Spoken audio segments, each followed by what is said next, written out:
الحمد للہ رب العالمین والصلاة والسلام علی سید المرسلین اما بعد فاعوذ باللہ من الشیطان الرجیم بسم اللہ الرحمن الرحیم والذین یؤذون المؤمنین والمؤمنات بغیر ما اکتسبوا فقد احتملوا بہتانا واثما مبینا صدق اللہ العظیم وصدق رسولہ النبی المتین الکریم وعلی ذلک لمن الشاہدین والشاکرین والحمد للہ رب العالمین۔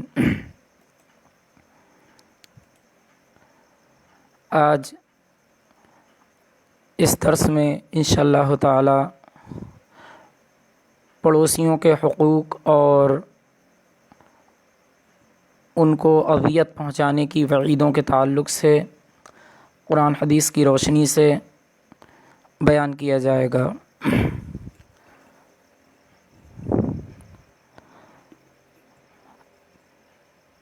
اپنے پڑوسی کو تکلیف دینا یا مطلقاً کسی مومن کو تکلیف پہنچانا یہ گناہ کبائر میں سے ہے۔ اللہ کے نبی صلی اللہ تبارک و تعالی علیہ وسلم نے ارشاد فرمایا، واللہ لا یؤمن واللہ لا یؤمن قیل من یا رسول اللہ قال من لا یأمن جارہ بوائقہ۔ صحیح بخاری جلد ثانی صفحہ نمبر 889۔ اللہ کے نبی صلی اللہ تعالی علیہ وسلم ارشاد فرماتے ہیں، اللہ کی قسم وہ کامل مومن نہیں ہو سکتا، اللہ کی قسم وہ کامل مومن نہیں ہو سکتا۔ عرض کیا گیا، یا رسول اللہ صلی اللہ علیہ وسلم وہ کون ہے؟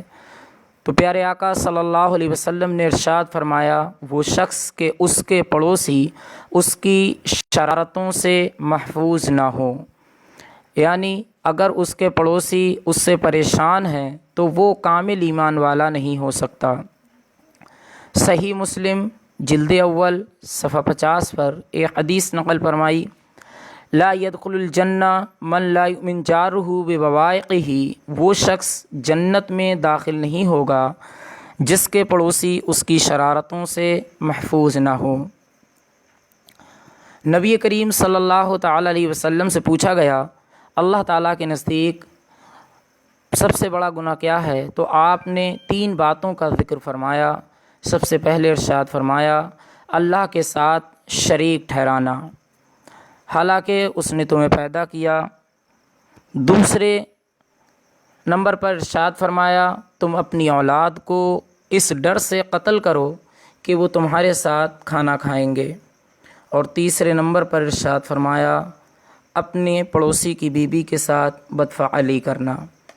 ایک دوسری حدیث ہے بخاری شریف میں، نبی کریم صلی اللہ علیہ وسلم ارشاد فرماتے ہیں، من کانا یؤمن باللہ والیوم الآخر فلا یؤذی جارہ۔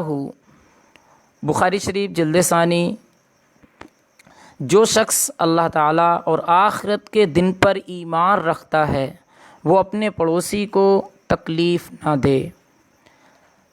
اب دیکھنے کی بات ہے کہ پڑوسی کتنی طرح کے ہیں، تو نبی کریم صلی اللہ تعالی علیہ وسلم سے ثابت کہ پڑوسی 3 طرح کے ہوتے ہیں۔ وہ پڑوسی جو مسلمان بھی ہو، رشتہ دار بھی ہو، اس کے لیے پڑوس، اسلام اور قرابت ملا کر 3 حق دیے جاتے ہیں۔ دوسرے نمبر پر مسلمان پڑوسی، جو رشتہ دار نہ ہو اس کے لیے پڑوس اور اسلام کا حق ہے۔ اور تیسرے نمبر پر غیر مسلم پڑوسی، اس کے لیے پڑوس کا حق ہے۔ مروی ہے، حضرت عمر فاروق اعظم رضی اللہ تعالی عنہ کا ایک یہودی پڑوسی تھا۔ آپ جب بھی بکری ذبح کراتے تو فرماتے کہ ہمارے پڑوسی کو بھی اس میں سے دے دیا جائے۔ ایک روایت میں ارشاد فرمایا گیا کہ فقیر پڑوسی قیامت کے دن مالدار پڑوسی سے چمٹ جائے گا اور کہے گا، اے میرے رب، اس سے پوچھ اس نے مجھ سے اچھا سلوک کیوں نہ کیا اور میرے اوپر اپنا دروازہ کیوں بند کر لیا۔ پڑوسی کو چاہیے کہ اپنے پڑوسی کی طرف اذیت برداشت کرے، یہ بھی اس پر احسان کرنا ہے۔ مستدرک کی ایک حدیث ہے، ایک شخص نبی کریم صلی اللہ علیہ وسلم کی خدمت میں حاضر ہوا اور عرض کیا یا رسول اللہ صلی اللہ تعالی علیہ وسلم، مجھے کوئی ایسا کام بتائیں کہ میں اسے کرنے کی وجہ سے جنت میں داخل ہو جاؤں۔ آپ صلی اللہ علیہ وسلم نے فرمایا نیکی کرنے والا ہو جا۔ اس نے عرض کیا یا رسول اللہ صلی اللہ علیہ وسلم، مجھے کیسے معلوم ہوگا کہ میں نیکی کرنے والا ہوں؟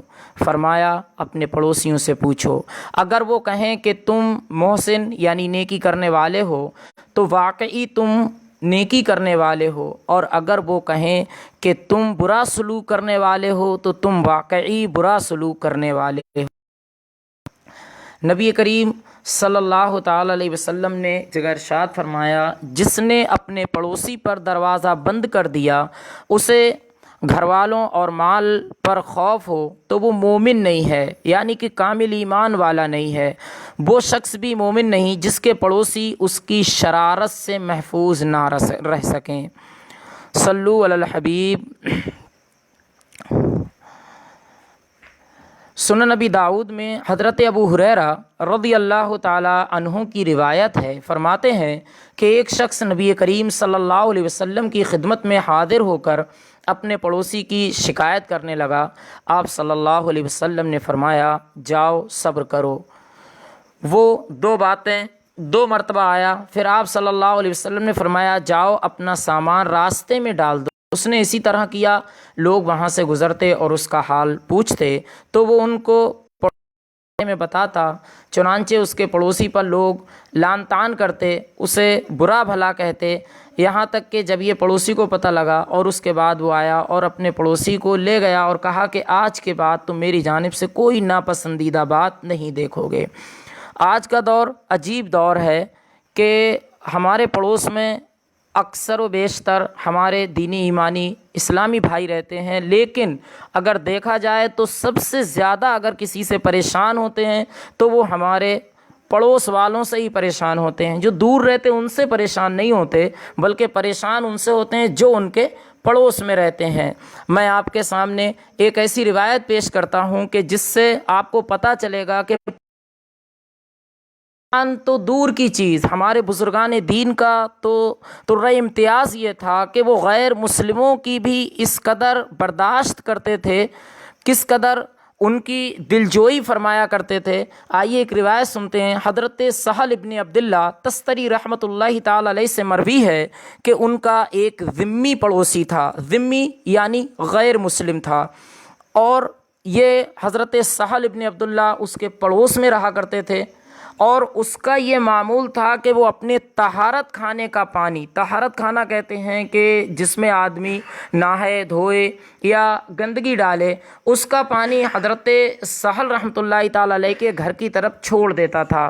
آپ روزانہ اس کے نیچے ایک ٹب رکھ دیتے اور مجوسی کے طہارت خانے سے اس میں جو کچھ پڑتا اسے رات کے وقت باہر لے جا کر گرا دیتے، اس کو کوئی نہ دیکھے۔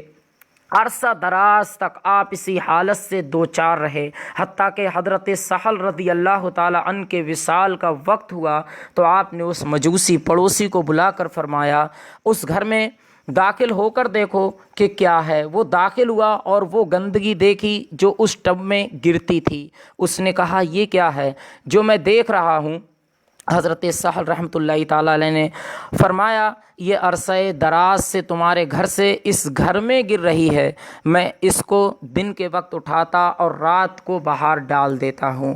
اب میری موت کا وقت قریب آ گیا ہے اور مجھے یہ ڈر نہ ہوتا کہ دوسرے لوگ یہ بات برداشت نہیں کریں گے تو میں تمہیں نہ بتاتا، اب جو چاہو کرو۔ مجوسی نے یہ کہا اے شیخ، آپ نے ایک عرصہ دراز سے میرے ساتھ یہ معاملہ کیا اور میں کفر پر برقرار ہوں، اپنا ہاتھ بڑھائیے، میں گواہی دیتا ہوں کہ اللہ کے سوا کوئی معبود نہیں اور حضرت محمد مصطفیٰ صلی اللہ علیہ وسلم اللہ کے سچے رسول ہیں۔ اس کے بعد حضرت سہل رحمۃ اللہ تعالی علیہ کا وصال ہو گیا۔